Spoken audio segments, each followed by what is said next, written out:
Hello students, आपका स्वागत है हमारे चैनल फिजिक्स स्कॉलर में। आज हम चैप्टर 1 का लास्ट टॉपिक पढ़ेंगे। ठीक है, डायमेंशन एनालिसिस का जो हमने एप्लीकेशन पढ़ा है, 2 एप्लीकेशन हमने पढ़ लिया है। कौन कौन सा? एक तो करेक्टनेस चेक करने का कि कोई इक्वेशन करेक्ट है या इनकरेक्ट है। दूसरा हमने क्या किया था, स्टेब्लिश किया था कोई रिलेशन यूजिंग डायमेंशन एनालिसिस। ठीक है, तो 2 रिलेशन हमने कंप्लीट कर लिया था इसका एप्लीकेशन। अब तीसरा और लास्ट एप्लीकेशन है कि एक यूनिट को सिस्टम ऑफ यूनिट में से किसी दूसरे सिस्टम ऑफ यूनिट में किसी फिजिकल क्वांटिटी को कन्वर्ट करने का। ठीक है, तो थर्ड जो एप्लीकेशन है, थर्ड डायमेंशन का जो एप्लीकेशन है, टू कन्वर्ट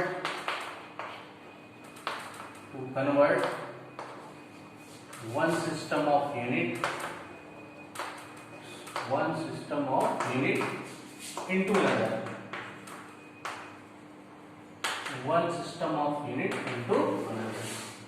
ठीक है, एक सिस्टम से दूसरे सिस्टम में कन्वर्ट करना। तो देखिए, इसको बताने के पहले हम आपको बताएंगे जो पहला हमने वीडियो बनाया था, सबसे पहला वाला, जो नहीं देखे होंगे वो देख लेंगे।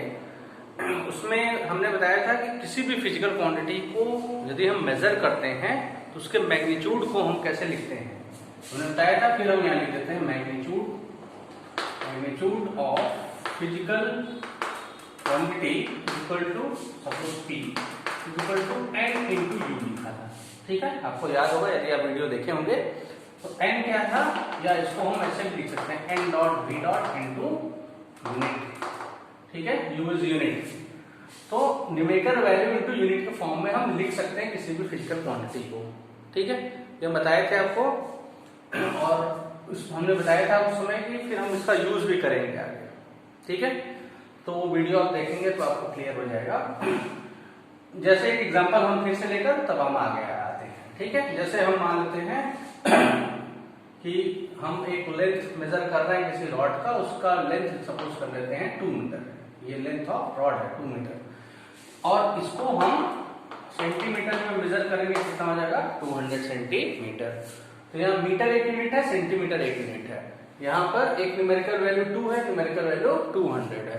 तो यहाँ से हम देखें, यदि ये न्यूमेरिकल वैल्यू उसको हम N1 ले लें और यूनिट को हम U1 ले लें, ये किसके इक्वल हो जाएगा, न्यूमेरिकल वैल्यू ये N2 हो जाएगी और ये क्या हो जाएगा हमारा U2। तो हम दोनों को ऐसे मल्टीप्लाई के टर्म में लिख सकते हैं। इसका मतलब N1 U1 equal to N2 U2 के फॉर्म में लिख सकते हैं। बिकॉज 2 मीटर 200 मीटर, तो 2 मीटर को हम कैसे लिख सकते हैं, N1 U1। 200 मीटर सेंटीमीटर को कैसे लिख सकते हैं, N2 U2, and both are equal. तो हमने बताया था कि इसका हम लोग यूज करेंगे, और अब हम इसका यूज करेंगे इस लास्ट एप्लीकेशन में डायमेंशन के।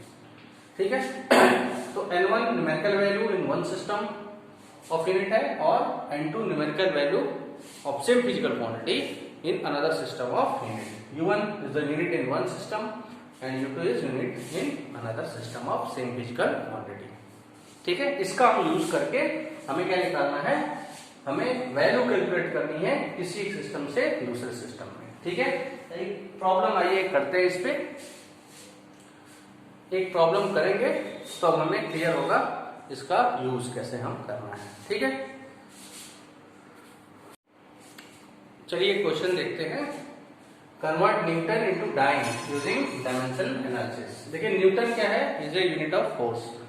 डाइन क्या है, यूनिट ऑफ फोर्स। लेकिन ये एलके सिस्टम में और ये सीधे सिस्टम में। ठीक है, हमें पता है, और नहीं भी पता है तो हम आगे पढ़ेंगे भी आगे के चैप्टर में फोर्स के यूनिट। ठीक है ना, दोनों एब्सोल्यूट यूनिट ऑफ फोर्स है, न्यूटन और डाइन। ठीक है, डायमेंशन एनालिसिस का यूज करके हमको न्यूटन में 1 न्यूटन में कितने डाइन होते हैं ये हमें निकालना है। ठीक है, अब देखिए, हम फिजिकल क्वांटिटी क्या लेते हैं, कौन सी है, यहाँ पर फोर्स है। ठीक है, इसका मैग्नीट्यूड कितना होगा, एक कितना दिया हुआ 1 न्यूटन, तो magnitude of force in one system is equal to 1 newton. और दूसरे में कितना दिया हुआ है, magnitude of force is equal to 1 dyne. ठीक है ना, ये दिया हुआ डाइन। लेकिन यहाँ पर कितने डाइन होगा हमको ये नहीं पता है, तो हम यहाँ पर क्वेश्चन मार्क कर देंगे। ठीक है, या हम इसको यदि NU के टर्म में लिखें तो यह N1 की वैल्यू कितनी रहेगी, 1, और U1 कितना हो जाएगा न्यूटन। तो N1 हमारे यहाँ कितना है 1 और U1 क्या है यूनिट जिसमें है न्यूटन। ठीक है, इसकी बात करें यहाँ पर क्वेश्चन मार्क, हमें पता नहीं कितने 1 न्यूटन में डाइन होगा, इसको हम क्या ले लेंगे इसके टर्म में N2 और डाइन यूनिट केस में हो जाएगा मान लेते हैं U2 में। ठीक है, तो हमें जब भी इसकी वैल्यू फाइंड आउट करनी है तो हमें क्या करना होगा, दोनों को इक्वल करना होगा। इक्वल करने के बाद N2 की कितनी वैल्यू आएगी हम कैलकुलेट कर लेंगे। ठीक है ना, तो हम क्या लिखेंगे N1 U1 equal to N2। ठीक है, दोनों क्या है मैग्नीट्यूड ऑफ फोर्स, एक एसआई सिस्टम में और एक इसमें है सीजीएस सिस्टम में, और दोनों इक्वल होंगे तभी हम देखेंगे कि डाइन 1 न्यूटन में कितना डाइन होगा। तो देखिए यहाँ से N2 इक्वल टू कितना हो जाएगा N1 U1 अपॉन U2 दिया जाएगा। और देखिए U1 यूनिट है, ठीक है ना फोर्स का, तो हम इसका यदि डायमेंशन लिखें फोर्स का कितना हो जाएगा MLT और -2, तो ये 1 है, हम यहाँ पर क्या लिख सकते हैं 1 1 1। ठीक है ना, ये डायमेंशन हो गया इसका, डायमेंशन एनालिसिस यूज कर रहे हैं, डायमेंशन हो गया। U2 ये भी हमें डायमेंशन किसका है फोर्स का, सेम होगा, चेंज नहीं होगा, लेकिन चेंज क्या होगा ये वैल्यू चेंज होगी, ये M1 ये M2 ये L1 ये L2 T1 T2। ठीक है, हो सकता है M1 M2 के इक्वल हो, L1 L2 के इक्वल हो, T1 T2 के इक्वल हो सकता है किसी कंडीशन में, तो यहाँ पर तो नहीं होगा particular M1 M2 L1 L2 नहीं होगा, T1 T2 होगा। ठीक है, देखते हैं कैसे, ये हो जाएगा इनटू हम क्या लिखेंगे N1। ठीक है, और N1 की वैल्यू कितनी हमारी 1 है, तो इसी में हम क्या करें यदि 1 से मल्टीप्लाई कर दें तो कोई फर्क नहीं पड़ेगा, मीन्स हमको आंसर जो आएगा बस यही आ जाएगा। तो देखिए U1 ध्यान दीजिए, जो U1 है 1 वाला टर्म है वो हम किस में लिए हैं unit of force in SI system, क्योंकि न्यूटन जो है ये किस में है एसआई सिस्टम में, मीन्स 1 वाला जो भी टर्म है वो एसआई सिस्टम में और 2 जो है वो सीजीएस सिस्टम में है। तो 1 एसआई सिस्टम मतलब M क्या किसको रिप्रेजेंट करते हैं, डायमेंशन किसका है मास का, और मास का जो डायमेंशन होगा और इसका जो यूनिट होगा, यहाँ पर यूनिट है, यूनिट को हम डायमेंशन टर्म लिखें तो मास का यूनिट एसआई सिस्टम में कितना होता है केजी, इसकी M1 की जगह हम क्या लिखेंगे केजी। ठीक है, इनटू देखिए ये L1 है, तो L1 क्या है लेंथ का यूनिट एसआई सिस्टम में कितना होता है मीटर। ठीक है, टाइम का एसआई सिस्टम कितना होता है सेकेंड, और कितना हो गया -2 डिवाइडेड बाई यहाँ से मास का जो यूनिट हो जाएगा वो कितना हो जाएगा ग्राम, सीजीएस सिस्टम में लेंथ का कितना हो जाएगा centimetre into second power -2 time का। ठीक है, इसको हम सेपरेट आउट कर लेते हैं, यहाँ से इसको हम क्या लिखते हैं केजी अपॉन ग्राम को एक साथ कर लेते हैं, दोनों मास की यूनिट है। ठीक है, इनटू मीटर अपॉन सेंटीमीटर दोनों को एक साथ कर लेते हैं, डिस्टेंस की यूनिट है, और into second upon second whole power -2, ये तो कैंसिल आउट करके 1 हो जाएगा, और एक ये 1 यहाँ बचा हुआ था ये 1। ठीक है, तो 1 इंटू 1 पावर -2 विल बी 1। ठीक है, तो अब हमें क्या करना है, ये सारा क्वांटिटी मिलकर हमारा कितना हो गया 1, हमें बस इसको चेंज करना है। तो ध्यान दीजिए हमें क्या करना है न्यूटन को डाइन में कन्वर्ट करना है, मीन्स एसआई सिस्टम को सीजीएस सिस्टम में कन्वर्ट करना है। तो यहाँ जो 1 1 1 है ये किस में है एसआई में है, और 2 2 वाला किस में है सीजीएस में, तो हमको 1 को 2 में कन्वर्ट करना है। तो 1 में देखिए केजी है, ठीक है, और यहाँ 1 में क्या है मीटर, यानी केजी को किस में कन्वर्ट करना है ग्राम में, और यहाँ 1 वाले 2 मतलब लेंथ को मीटर को सेंटीमीटर में कन्वर्ट करना है। तो 1 केजी में कितना ग्राम होगा 1000 ग्राम। ठीक है, डिवाइडेड बाई ये ग्राम को ऐसे ही छोड़ देते हैं, इनटू 1 मीटर में कितने सेंटीमीटर होते हैं 100 centimetre divided by centimetre, centimetre cancel out हो जाएगा। ठीक है, इस टर्म को हम एक बार ऊपर लिख देते हैं तो क्लियर हो जाएगा।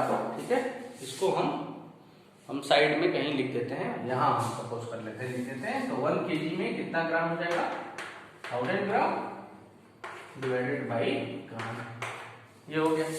ठीक है, मीटर अपॉन सेंटीमीटर, मीटर को सेंटीमीटर में कन्वर्ट करेंगे तो 1 मीटर में कितना हो जाएगा 100 सेंटीमीटर अपॉन सेंटीमीटर, बाकी टर्म तो 1 है। अब ग्राम को हम ग्राम से कैंसिल आउट कर देंगे, सेंटीमीटर को सेंटीमीटर से कैंसिल आउट कर देंगे। इस 1000 को 10 पावर में 3 लिख सकते हैं, इसको 10 पावर में 2 लिख सकते हैं, कितना हो जाएगा 10 पावर 5। ये किसकी वैल्यू आ गई हमारी n2 की वैल्यू, यानी n2 कितना हो गया 10 to the power 5। ठीक है, और n2 क्या है फोर्स का सीरियस सिस्टम में क्या है न्यूमेरिकल वैल्यू। तो इसका मतलब हमको ये कंफर्म हो गया कि 1 न्यूटन इज इक्वल टू कितना हो जाएगा n2 की वैल्यू यहाँ पर कर दें 10 पावर 5 डाइन। इस तरीके से हम रिलेशन निकाल लेंगे न्यूटन और डाइन में। ठीक है,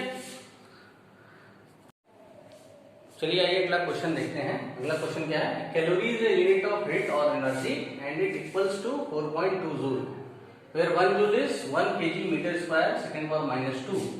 Suppose we imply system of units in which the unit of mass equal alpha kg, unit of length equal beta m, unit of time is gamma s second. So that a calorie has a magnitude 4.2, alpha power minus 1, beta power minus 2 and gamma power minus 2 in term of new unit. नए unit के term में हमको calculate करना है calorie की कितनी value होगी।